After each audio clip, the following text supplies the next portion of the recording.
afraid of women. You must introduce me to some of them. The man I can always manage.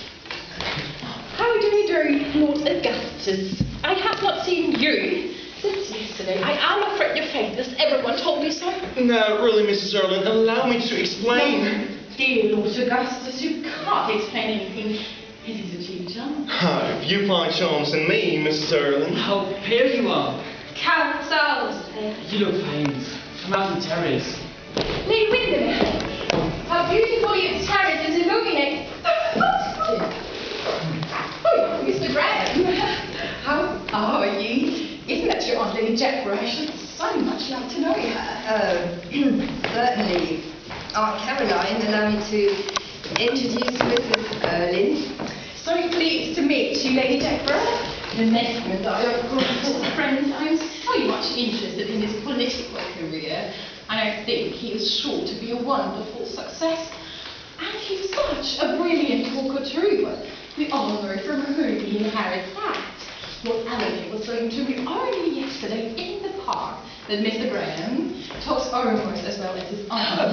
What kind of you to tell these charming things to me?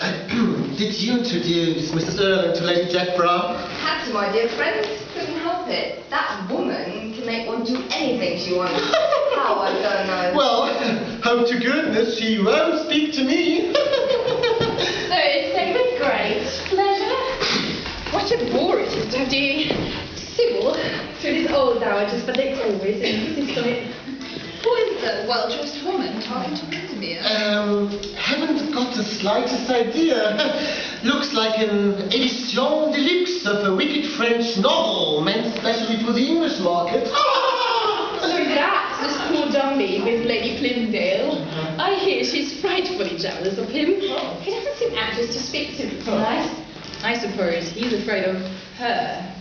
Women like her have dreadful tempers.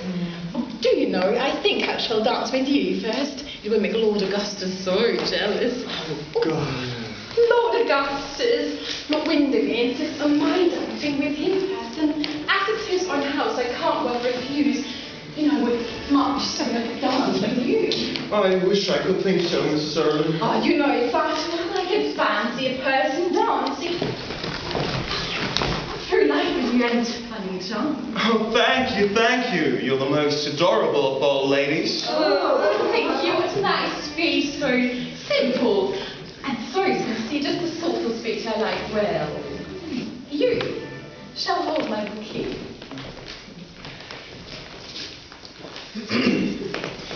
Oh, Mr. Denby, how are you? I am so sorry I've been out the last 3 times you called. Come and lunch on Friday. Delighted. What an absolute brute you are! I never can believe a word you say. Why did you tell me you didn't know her?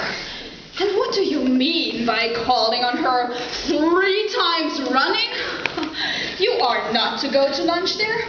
Of course you understand. Dear Laura, I wouldn't dream of going. You haven't told me her name yet, has she?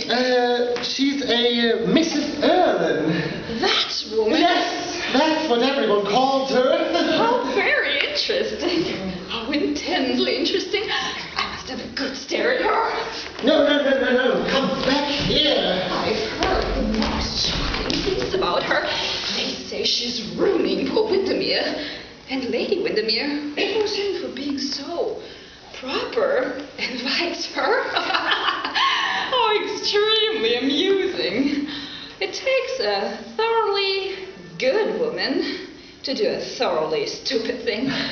You are to lunch there on Friday. Why? Because I want you to take my husband with you. He's been so attentive lately that he's become a perfect nuisance. I assure you, women of that kind are most useful.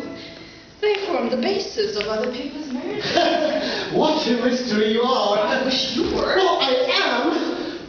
To myself. In fact, I'm the only person I should like to know thoroughly. I just don't see any chance of it just at present.